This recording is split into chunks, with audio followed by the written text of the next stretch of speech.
In this video, we will see how to reset the memory or reset the e-power thyristor or clear the memory.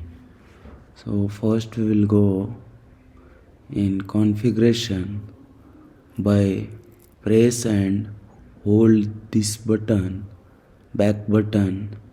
So click there. By using up and down we'll go in configuration, and then passcode is by default 3. Click on enter. We'll go in access, and then we'll go in configuration.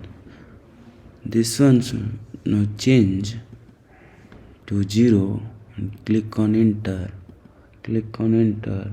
Click on enter. Now you will see the clear memory. By up and down select the yes, and now OK. Now this thyristor now become like a new. We need to now configure by using the key quick code that we'll see in next video. Thank you.